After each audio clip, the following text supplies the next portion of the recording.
शाम के नैना कजरा रे, शाम के शाम के शाम के नैना कजरा रे, मुँह पे जादू टोना रे। शाम के नैना कजरा रे, सकेरी मुँह पे जादू टोना रे।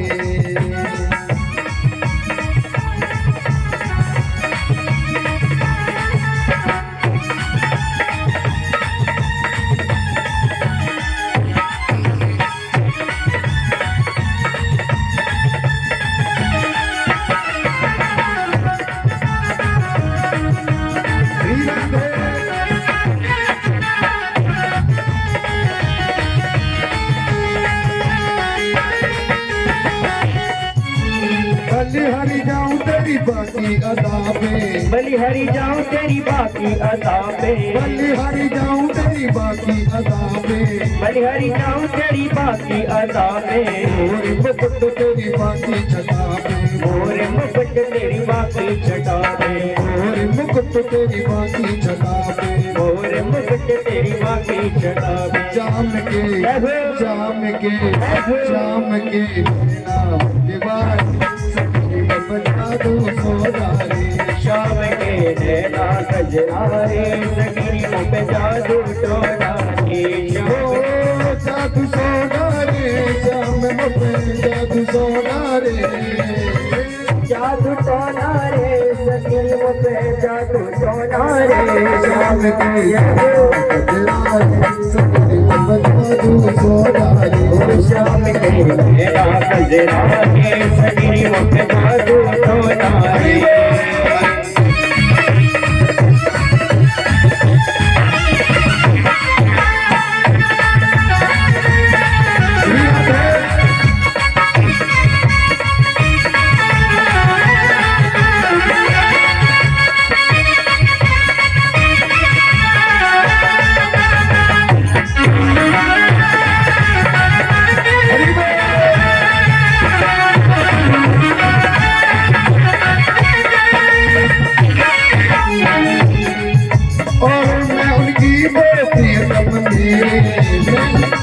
प्रियतम मेरे, मैं उनकी वो प्रियतम मेरे, मैं उनकी वो प्रियतम मेरे। शाम बसे नैनन मेरे, शाम बसे नैनन मेरे, मैं उनकी वो प्रियतम मेरे, मैं उनकी वो प्रियतम मेरे।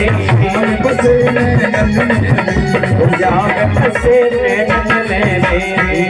शाम के शाम के शाम के नैना कजरा रे, सखी बता दो सोना रे। शाम के नैना कजरा रे, सखी मुँह पे जादू टोना रे। शाम मेरी अखियन के तारे, सखी मुँह पे जादू टोना रे।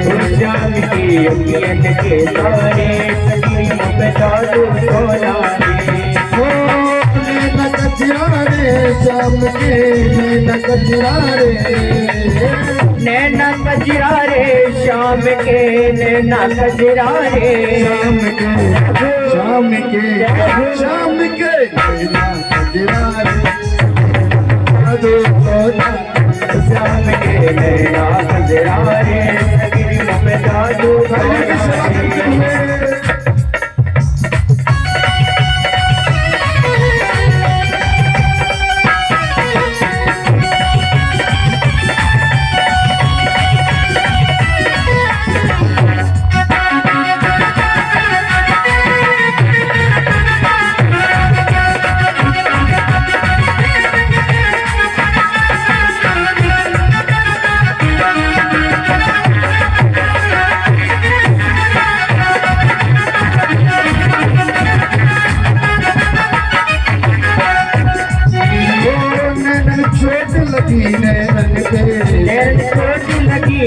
नैनन चोट लगी नैनन पे, नैनन चोट लगी नैनन पे। शुद्ध बुद्ध खो गई तन मन की, मैं शुद्ध खो गई मन पे। शुद्ध बुद्ध खो गई तन की, मैं शुद्ध बुद्ध खो गई तन की। शाम तुम शाम तुम शाम तुम नैनन के तारे, तेरी बता दो कौन आए। शाम के तेरा कजरा रे, सखी पे जादू टोना रे जादू टोना रे श्याम तेरे नैना कजरा रे नैना कजरा रे श्याम के नैना कजरा रे श्याम के कजरा रे जादू टोना रे श्याम के नैना कजरा रे जादू टोना रे श्याम के नैना कजरा रे जादू टोना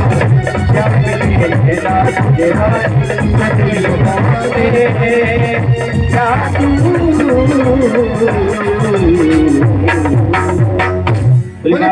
लाल की प्रेम से बोलो गोविंद भगवान की जय।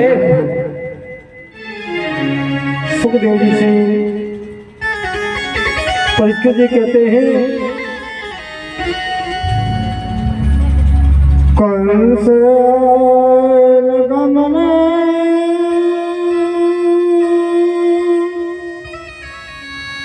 हरे राम देवो आस्तोन देतो योगम यमामि। कंस कहने लगा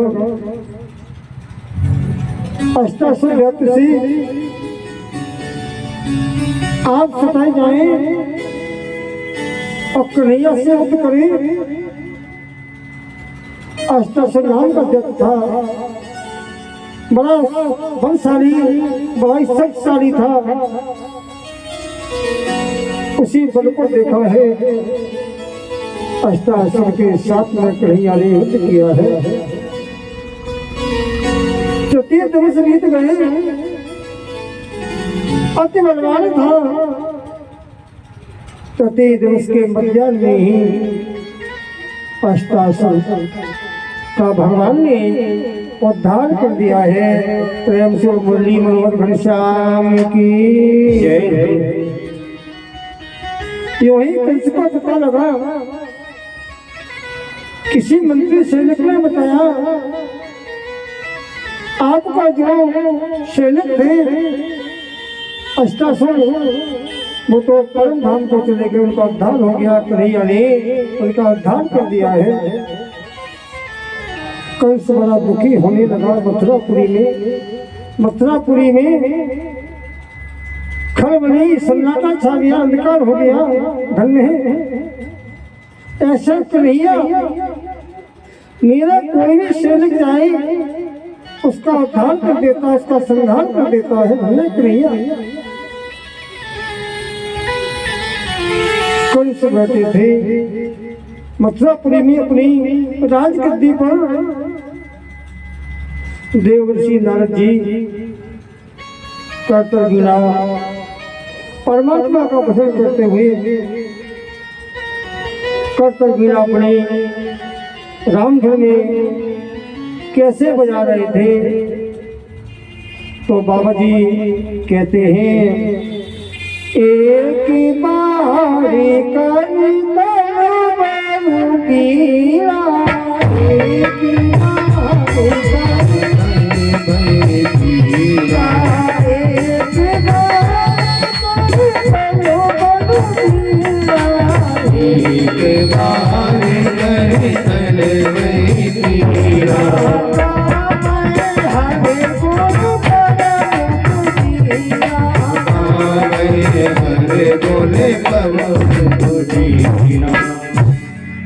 एक बार जो है मथुरापुरी में गए हैं। एक बार शब्द क्यों आया है ध्यान देना। नारद जी ने ऐसा क्या निर्णय ले लिया था एक बार का, क्योंकि अनेक शब्द है एक बार जहाँ समझे एक शब्द कोई आता है वहाँ कोई परमात्मा से मिलने का अवसर प्राप्त होता है एक बार में। कभी भी पूजा पाठ करो, जब तक भगवान की कृपा नहीं होगी तो जीवन में आए ही जीवन में हमेशा एक ही काम को कर सकते हैं जीवन में, और जो भक्त दो तीन कार्यों को लेके चलते हैं उनमें कोई भी एक कार्य में सफलता नहीं मिलती है, क्योंकि जन्म एक है, मरण एक है, तो गृहस्थी एक है। इसलिए जब भी कोई कार्य करे, किसी भी देवता की आराधना करे, किसी देवी की आराधना करे, किसी पुराण का पाठ करे, सदैव जो है एक कोई आराध्य बना करके श्री हमारे ठाकुर जी की पूजा करें और अनुष्ठान में अपना मन लगाए। देव ऋषि कहने लगे, आप तो कौन से हैं? मैंने ऐसा सुना है त्रिलोकी राम का राज्य है, आप राजा होकर के अपने क्यों दुखी हैं? आपका मन मलिन कैसा है? कंस कहने लगे हैं, देवर्षि नारद, मेरी वाणी से कुछ शब्द निकल नहीं रहे, मैं कहूं तो क्या कहूं? धन्य है मेरे जितने सैनिक थे जो नंद राजा का छोड़ा है, उसके समीप जो ही मेरे सैनिक जाते हैं, उस युद्ध में मेरा सैनिक जो सभी सैनिक मेरा साथ छोड़ के परम धाम को चले गए। धन्य है नारद जी सुंदर प्रेरणा देते हैं, हे कंस, मेरे नियम से, मेरी अनुमति से, मेरी सहमति से अगर आपको मैं कार्य बताऊं, नियम बताऊं, अगर आप मानने को तैयार हो, करने को तैयार हो, तो मैं आपको बताऊं। कंस कहने लगा हाथ जोड़ के, हे देवर्षि नारद, आप अब शीघ्र बताएं। कहने लगे, सुंदर जो है मथुरापुरी में अपना आयोजन किया जाए, सुंदरी पहलवानों को एकत्रित किया जाए, और अनंत पहलवान थे राजा कंस के पास में, कुमलिया पहलवान और अनंत ऐसे जो हैं पहलवान थे। इस बात को कहा कंस के मन में समा गई। धन्य है कंस ने सभी सैनिकों को बुलाया और देवर्षि नारद जी ने कहा, हे कंस, जब आपकी नगरी में सभी आपके पहलवानों से युद्ध होगा, तो आपके पास तो बड़े बलवान पहलवान हैं, कुंवरिया की घाटी और मलिया पहलवान, गिरी पहलवान, इस तरह से पहलवानों के नाम बताए। देवर्षि नारद जी ने वही बात को बताया, कंस के कंठ समा गई। धन्य है उसी समय कंस ने किसको समाज देनी चाहिए, उस जो है सर्वश्रेष्ठ ही वृंदावन में किसको भेजा जाए।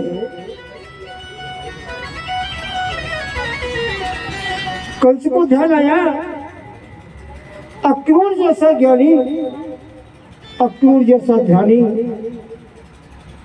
मेरे सैनिकों में, मेरे राज दरबार में कोई नहीं है अक्रूर जैसा। सैनिक से कहा, अक्रूर को बुलाए। जो ही अक्रूर आए हैं, अक्रूर भयभीत होने लगा। राजा कंस के मन में पता नहीं क्या विचार आया है।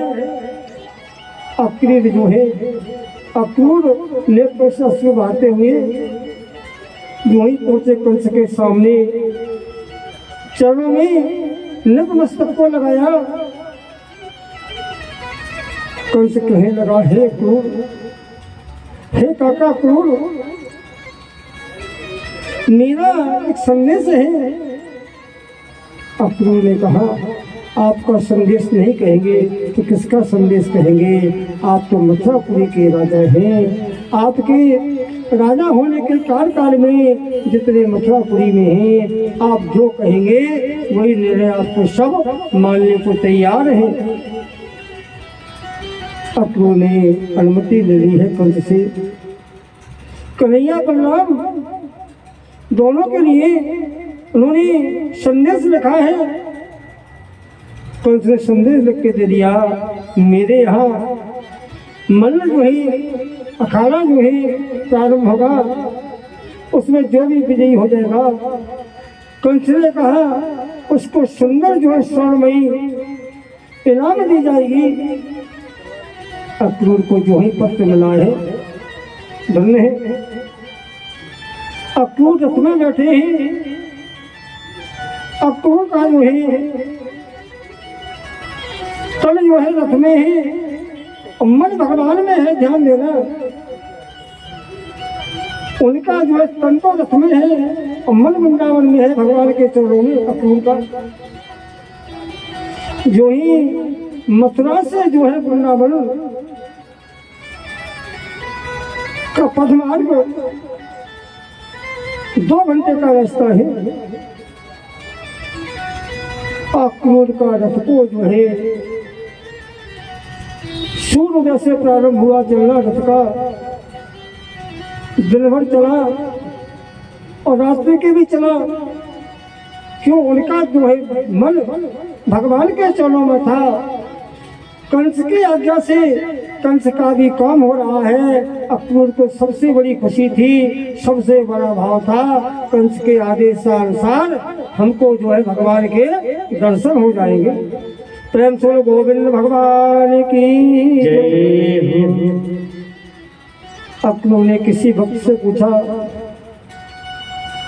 भक्त कन्हैया और बलभद्र भैया कहाँ रहते हैं? बोला आप तो अभी मथुरा के सीमा में हैं। अक्रूर बोले इतना रथ चल गया, मुझे याद ही नहीं किया। रथ आगे क्यों नहीं बढ़ा? जो अश्व की रस्सी थी वो किसी वृक्ष से बंधी हुई थी। अक्रूर ने विचार नहीं किया इस रथ की रस्सी जो है वृक्ष से जो है बंधी हुई है। इसी तरह से जीवन में परमात्मा रूपी रस्सी अगर आपके अधर्म रूपी रस्सी बंधी रही तो जीवन में यही चक्कर काटते रहोगे। जिस समय तक सत्यता की रस्सी, भगवान की रस्सी को प्राप्त नहीं करोगे, उस समय तक किसी भी प्राणी का उद्धार नहीं है। अक्रूर कहने लगे मैं तो बड़ा अंधकार में चला गया। किसी भक्त ने कहा रथ जाता तो कहाँ जाता, आप जो है घोड़े को हाँकते रहे, घोड़ा जो है अपने रथ को वही चक्कर कटाता रहा गोल में, उसी वृक्ष के चक्कर जो है रथ चलता रहा। धन्य है परमात्मा के चरणों में ध्यान गया अक्रूर को, जो ही आज्ञा दी है रथ को खोला है, अपने घोड़े को रस्सी। जीवन में एक रस्सी है, इस रस्सी को आप जैसे साफ करना चाहो, इस रस्सी को जिस नियम से बांधना चाहो, ये रस्सी जो है उसी क्रम से बन जाएगी। वही भगवान की लीला का वर्णन है। रस्सी और एक अपनी शरीर और परमात्मा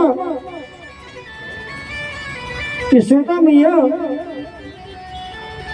अपने लाला के जो है छड़ी मारने की कोशिश कर रही है और बार बार जो है कन्हैया छोड़ा उस छड़ी से दूर हो जाता है। हमारे संत भाव बहुत सुंदर दिए हैं।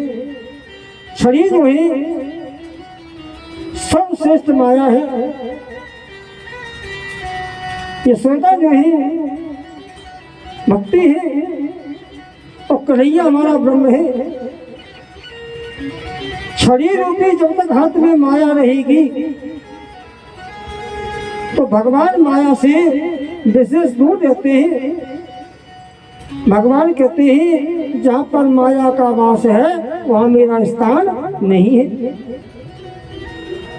छड़ी को माया बताया है, इसी तरह उसी समय जो है यशोदा मैया ने उस छड़ी को अलग डाल दिया है।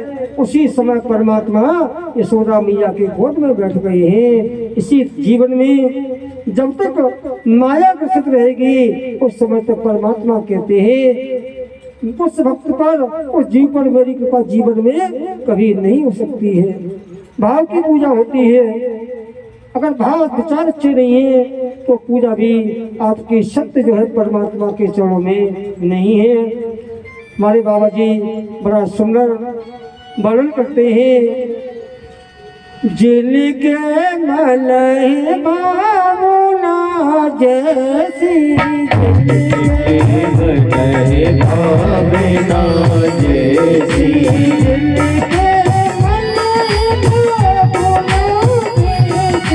जिनके मलय बाबुना जैसी,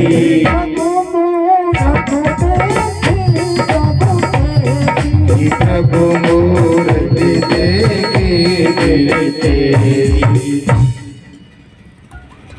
जिनके मन में विचार जैसे हो, मन को जैसा भी कर लो, मन विचार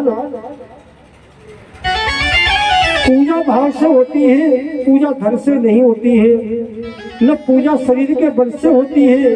शरीर कितना भी कमजोर रहे, शरीर कितना भी निरोगी रहे, अगर आपका मन जो है भगवान के चरणों में, भगवान के अनुष्ठानों में अगर मन की गति अगर लगती है, मन अगर तुम्हारा झुकता है, तो जब आपका मन झुक जाएगा तो परमात्मा की कृपा अतिशीघ्र हो जाएगी।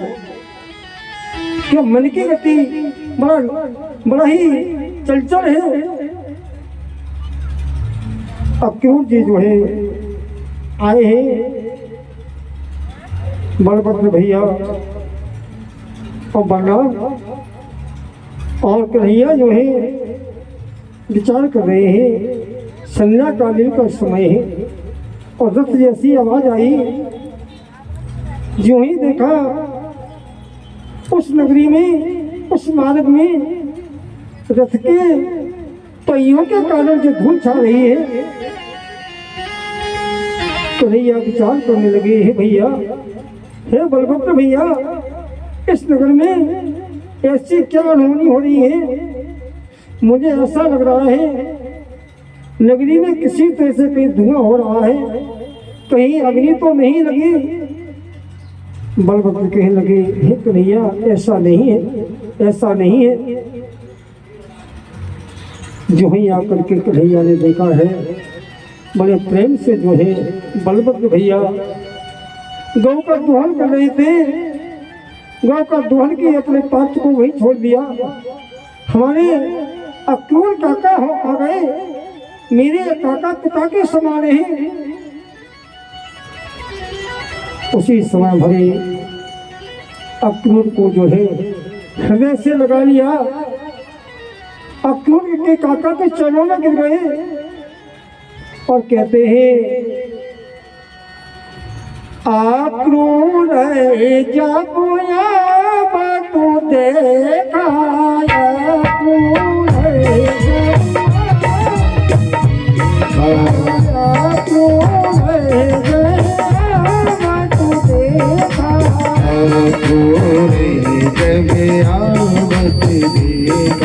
सागर की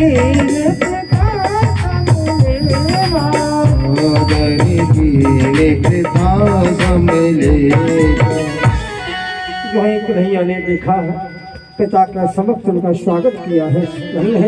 कन्हैया आसन सुंदर ले गए, सुंदर गंगा जल को लगाया है, आसन दिया है, आसन पर बिठाना है। कन्हैया ने अक्रूर को सेवा करने लगे। अक्रूर काका, और बताओ क्या समाचार है? आपने बड़े दिनों से कन्हैया की सुन ली है, आपकी याद के कारण अक्रूर मेरा जीवन दुखी रहा है। अब जिन समझे मैं तो आपके नाम का चिंतन निरंतर करता हूँ। अक्रूर के नेत्रों में अश्रु आ गए। हे कन्हैया, मैं बंधन में हूँ, और जो व्यक्ति बंधन में होता है वो जीवन में किससे मिल सकता है, कब मिल सकता है, कहाँ जा सकता है। तो हे प्रभु, हे कन्हैया, जो ही पत्र को दिया है कन्हैया को, वही पत्र को खोल के कन्हैया ने कहा है, हे अक्रूर काका, ये पत्र किसने दिया है? अक्रूर कहने लगे, मथुरा नरेश कंस राजा ने दिया है। जो ही उसको पढ़ा, अक्रूर काका तुम धैर्य धारण करना, आप चिंताजनक बिल्कुल मत होना। इस समाचार को यशोदा ने सुना है, नंद बाबा ने सुना है। यशोदा मैया कहने लगी, मेरा कन्हैया, हे बाबा आप क्यों आए हैं? मेरा कन्हैया अनन्या जो है राक्षसों से मेरे छोरा को मैं इतना लाड़ प्यार करती हूँ, मेरे कन्हैया के ऊपर किसी तरह से अग्नि और धूप की तपन न लग जाए। उसी क्षण जो है कन्हैया कहने लगे, हे मैया यशोदा, ऐसा नहीं है। उसी समय कन्हैया जो है और बलभद्र भैया दोनों जो है परम अक्रूर के साथ में जो है चलते हैं, और जाकर के जो ही दोनों रथ तैयार कर दिए हैं। उसी समय रथ के लिए अपने कन्हैया का रथ भी तैयार हो गया। सुखदेव जी कहते, राजन परीक्षित, गोकुल गमने हरि नाम गाना, अक्रूरी हंसू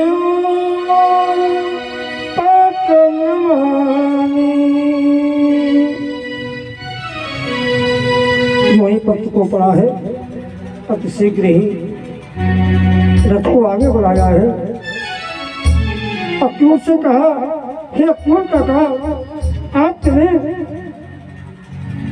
कंस की आज्ञा अनुसार जो उसने आयोजन किया है कंस ने मल्लगिरी अखाड़े में, मैं समय के अंदर आ जाऊंगा। धन्य है। कन्हैया चले, बाल बाल चले, और बलभद्र भैया चले हैं साथ में। कृष्ण लेते हैं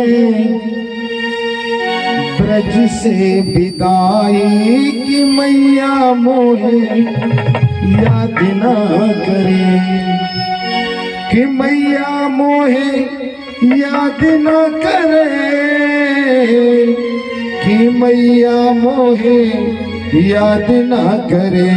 कृष्ण लेते ब्रज से विदाई की मैया मोहे याद ना करे।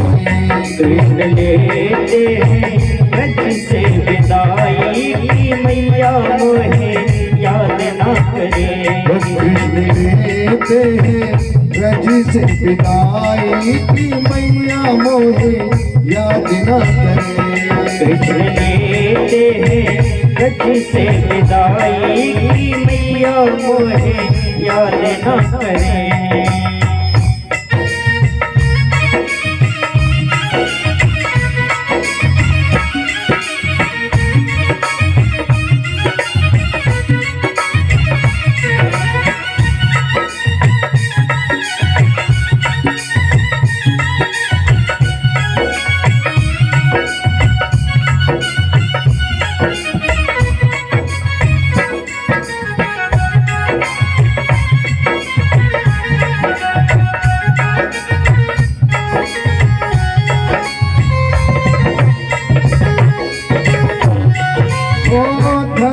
की आई खबरिया धनुष की आई खबरिया धनुष की आई खबरिया धनुष की आई खबरिया जाना पड़ेगा हमें मथुरा नगरिया जाना पड़ेगा हमें मथुरा नगरिया दिल कैसे जय हो दिल कैसे सहेगा जुदाई की मैया मोहे याद न करे कृष्ण लेते हैं ब्रज से विदाई की मैया मोहे याद न करे की मैया मोहे याद न करे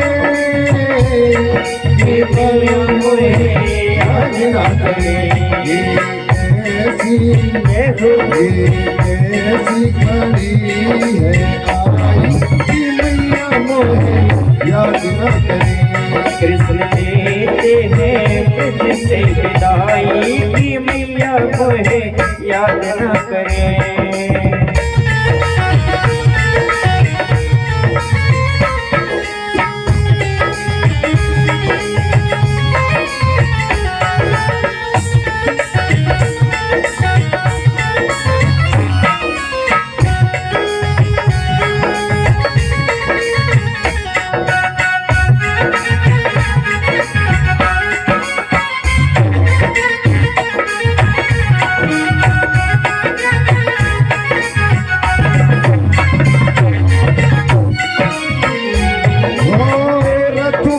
बैठा रोए कन्हैया रथ पर बैठा रोए कन्हैया रथ पर बैठा रोए कन्हैया रथ पर बैठा रोए कन्हैया हाय मेरे बाबा हाय मैया हाय मेरे बाबा हाय मेरी मैया हाँ मेरे बाबा हाँ मेरी मैया हाँ मेरे बाबा मेरी मैया अब जाने दे मुझे मेरी माई की मैया मोहे याद न करे कृष्ण लेते हैं ब्रज से विदाई की मैया मोहे याद न करे ब्रज से विदाई की मैया मोहे याद न करे कृष्ण लेते हैं ब्रज से विदाई की मैया मोहे याद न करे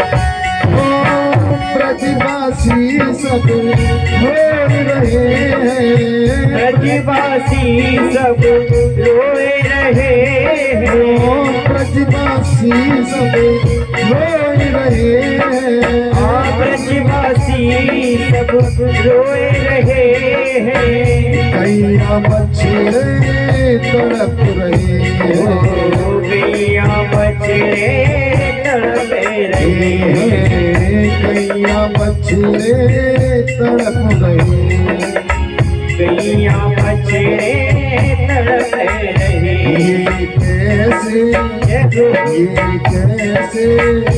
ये कैसे सहेंगे जुदाई की मैया मोहे याद न करे लेते हैं ब्रज से विदाई की मैया मोहे याद न करे कृष्ण लेते हैं ब्रज से विदाई की मैया मोहे याद न करे कृष्ण लेते हैं ब्रज से विदाई की मैया मोहे याद न करे मैया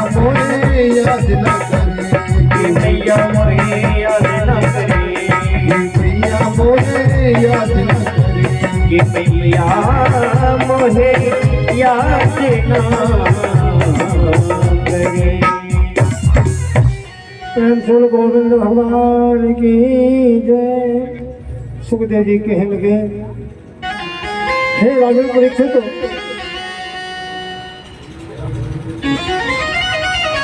कन्हैया जिस समय रथ को आगे बढ़ाया है, परीक्षित कहते हैं, हे सुखदेव जी, ऐसी कन्हैया के जाने से ब्रजवासी दुखी क्यों हो रहे हैं, नेत्रों से अश्रु क्यों बहा रहे हैं। जो गौएं हैं उनके छोटे छोटे बछड़े नाजुक को दुग्ध का पान करते हैं,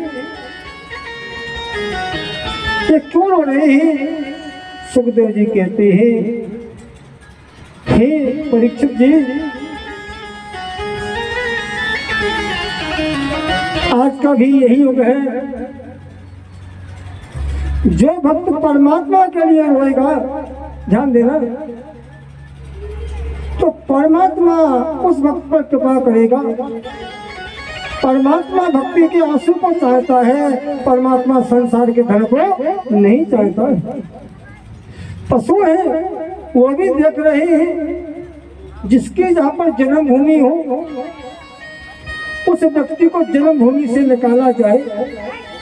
जहाँ पर जन्मभूमि, उसके पूर्वजों की जन्मभूमि, पिता पितामह पर पितामह, दादा परदादा की जमीन हो, और उस नगरी में से कोई निकाले तो कितना दुख होगा। आज बछड़े घूमे हो रहे हैं, ब्रजवासी हो रहे हैं।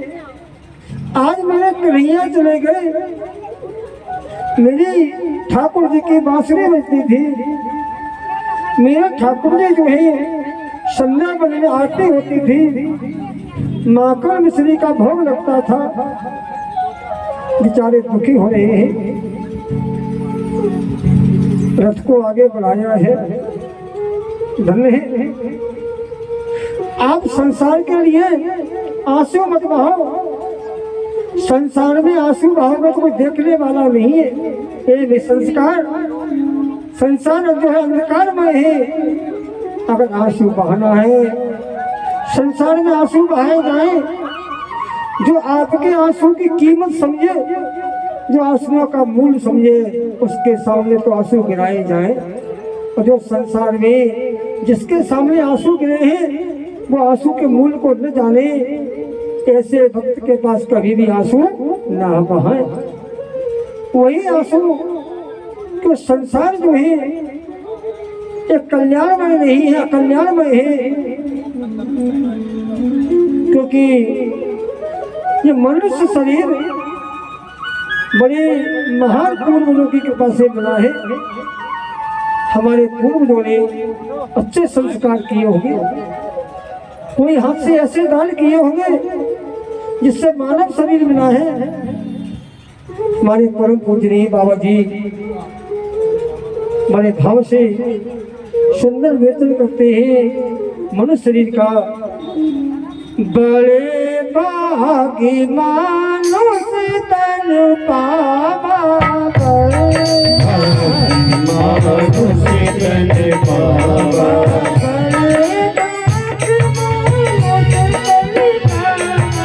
बड़े भागी मानुष तन पावा।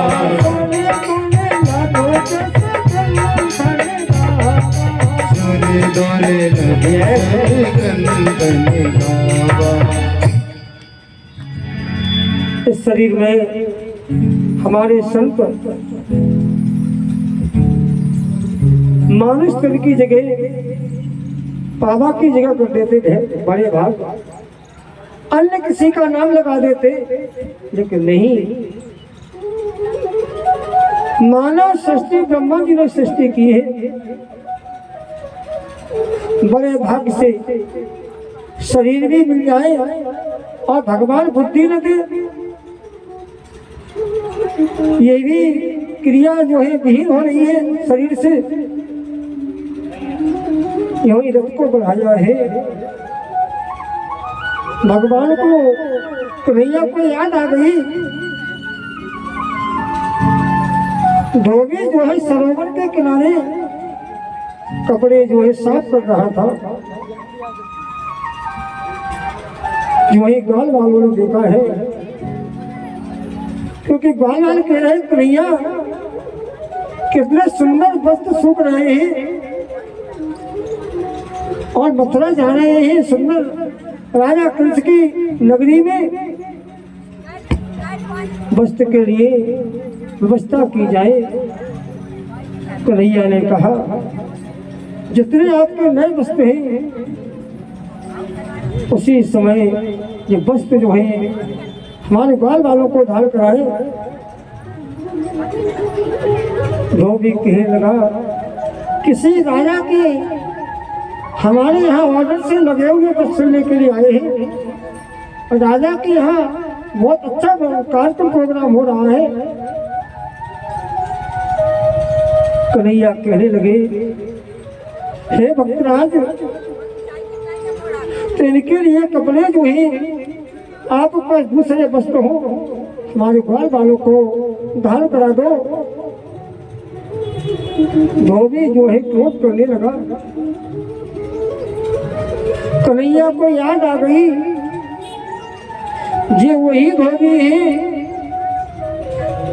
ये माता जानकी के प्रति इसने भगवान को जो है भगवान के प्रति अनुकूल वचन क्या करके इस धोबी ने प्रतिकूल वचन कहे थे। राम जी मिले, धोबी अपनी पत्नी से कह रहा है हे स्वामिनी, अयोध्या के दशरथ जिनके पुत्र राम और जिनकी धर्म पत्नी सीता जी, हम उनमें से नहीं है। अयोध्या का नाम है, राजा दशरथ का नाम है और सीता हरण होने के बाद उन्होंने जो है अपनी नववधू दशरथ जी ने अपने अयोध्या में अपने परिवार में मिला लिया। हम उनमें से नहीं है। धन्य है। धोबी जो है अपनी धर्म पत्नी से परम में सुंदर शब्द बोल रहा है। कन्हैया को याद आ गई। कन्हैया कहने लगे अभी तो मैं बड़ा प्रेम पूर्वक और ज्ञान की प्रवृत्ति से जो है आपसे निवेदन कर रहा हूँ। कन्हैया कहने लगे। उसी समय कन्हैया ने जो है धोबी का उद्धार कर दिया अपने हाथों से और जितने वस्त्र थे सभी ग्वाल वालों को दे दिए। प्रेम से गोविंद भगवान की जय।